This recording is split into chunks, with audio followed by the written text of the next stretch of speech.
ಮದ್ದೂರು ನಗರಸಭೆಯಿಂದ 4 ಗ್ರಾಮ ಪಂಚಾಯಿತಿಗಳನ್ನು ಕೈಬಿಡದಿದ್ದರೆ ಗೆಜ್ಜಲಗೆರೆಯಿಂದ ವಿಧಾನಸೌಧದವರೆಗೆ ಬೃಹತ್ ಪಾದಯಾತ್ರೆಯನ್ನು ಹಮ್ಮಿಕೊಳ್ಳಲಾಗುವುದು ಎಂದು ಸರ್ಕಾರಕ್ಕೆ ಕೇಂದ್ರ ಸಚಿವ ಎಚ್ ಡಿ ಕುಮಾರಸ್ವಾಮಿ ಎಚ್ಚರಿಕೆ ನೀಡಿದರು.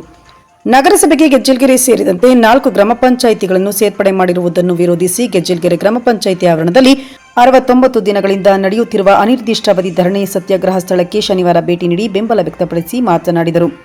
ನಗರಸಭೆಗೆ ಸೇರ್ಪಡೆಗೊಂಡಿರುವ ತಾಲೂಕಿನ ಗೆಜ್ಜಲಗೆರೆ, ಗೊರವನಹಳ್ಳಿ, ಸೋಮನಹಳ್ಳಿ ಹಾಗೂ ಚಾಮನಹಳ್ಳಿ ಪಂಚಾಯಿತಿಗಳು ಉತ್ತಮ ರೀತಿಯಲ್ಲಿ ಅಭಿವೃದ್ಧಿ ಕೆಲಸಗಳನ್ನು ಮಾಡುತ್ತಿರುವುದರಿಂದ ಅವುಗಳನ್ನು ಗ್ರಾಮ ಪಂಚಾಯಿತಿಯನ್ನಾಗಿ ಉಳಿಸಬೇಕು. ಇಲ್ಲದಿದ್ದರೆ ಗೆಜ್ಜಲಗೆರೆಯಿಂದ ಬೆಂಗಳೂರಿನ ವಿಧಾನಸೌಧದವರೆಗೂ ಬೆಂಗಳೂರು ಮೈಸೂರು ಹೆದ್ದಾರಿಯಲ್ಲಿ 50,000ಕ್ಕೂ ಹೆಚ್ಚು ಜನರು ಪಾದಯಾತ್ರೆ ಮೂಲಕ ತೆರಳಿ ರಾಜ್ಯ ಸರ್ಕಾರದ ವಿರುದ್ಧ ಹೋರಾಟ ಮಾಡಲಾಗುವುದು ಎಂದು ಎಚ್ಚರಿಸಿದರು. ಇನ್ನು ಗೆಜ್ಜಲಗೆರೆ ಗ್ರಾಮದಲ್ಲಿ ರೈತ ಪರವಾಗಿ ಹೋರಾಟ ಮಾಡುವ ಸಂದರ್ಭದಲ್ಲಿ ಪೊಲೀಸರು ಗೋಲಿಬಾರ್ ನಡೆದಾಗ 2 ರೈತರು ವೀರಮರಣ ಹೊಂದಿದ್ದಾರೆ. ಇಂತಹ ಹೋರಾಟದ ಇತಿಹಾಸ ಹೊಂದಿರುವ ಗ್ರಾಮದ ಜನರ ಭಾವನೆಗಳಿಗೆ ವಿರುದ್ಧವಾಗಿ ಸರ್ಕಾರವಾಗಲಿ ಸ್ಥಳೀಯ ಜನಪ್ರತಿನಿಧಿಗಳಾಗಲಿ ನಡೆದುಕೊಳ್ಳಬಾರದೆಂದರು.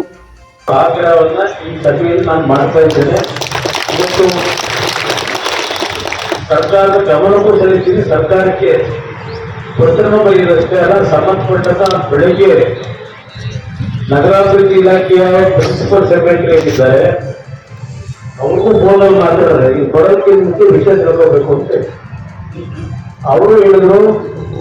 ಇಲ್ಲ, ನಮ್ಮ ಗಮನಕ್ಕೆ ಬಂದಿಲ್ಲ ಸರ್, ಕೆಲವೊಂದು ಅಧಿಕಾರಿಗಳ ಮಟ್ಟದಲ್ಲಿ ಆಗಿದೆ ಅಂತ. ನಾನು ಅವ್ರಿಗೆ ಒಂದು ಮಾತು ಹೇಳಿದ್ದೇನೆ, ಒಂದು ಕೆಲಸ ಮಾಡಿ, ನಿಮ್ಮ ಅಧಿಕಾರಿಗಳು ಯಾರು ಜವಾಬ್ದಾರಿ ತಗೊಂಡಿದ್ದಾರೆ ಅವ್ರನ್ನ ಇನ್ನೊಂದು ಬಾರಿ ಹಳ್ಳಿಗಳಿಗೆ ಕಳಿಸಿ, ಅಲ್ಲಿಯ ವಾತಾವರಣ ಏನಿದೆ, ಅಲ್ಲಿ ಜನಾಭಿಪ್ರಾಯ ಏನಿದೆ, ಅದೆಲ್ಲವನ್ನ ಇನ್ನೊಂದು ಬಾರಿ ನೀವು ಪರಿಶೀಲಿಸಿ ಮಾಹಿತಿ ತಗೊಂಡು ಈ ಒಂದು ತೀರ್ಮಾನವನ್ನ ಹಿಂಪಡಿಬೇಕು, ಮುಂದುವರಿಸಬೇಕು ಅಂತಕ್ಕಂಥದ್ದನ್ನ ಕೆಳಹಂತದಲ್ಲಿರ್ತಕ್ಕಂಥ ನಿಮ್ಮ ಅಧಿಕಾರಿಗಳಿಗೆ ಕಳಿಸಿ ಮಾಹಿತಿ ತಗೊಳ್ಳಿ ಅಂತಕ್ಕಂಥದ್ದನ್ನು ಇವತ್ತು ಪ್ರಿನ್ಸಿಪಲ್ ಸೆಕ್ರೆಟರಿ ಅವರಿಗೆ ಬೆಳಗ್ಗೆ ಬರೋದಕ್ಕೆ ಮುಂಚೆ ಮಾತಾಡಿದ್ದೇನೆ.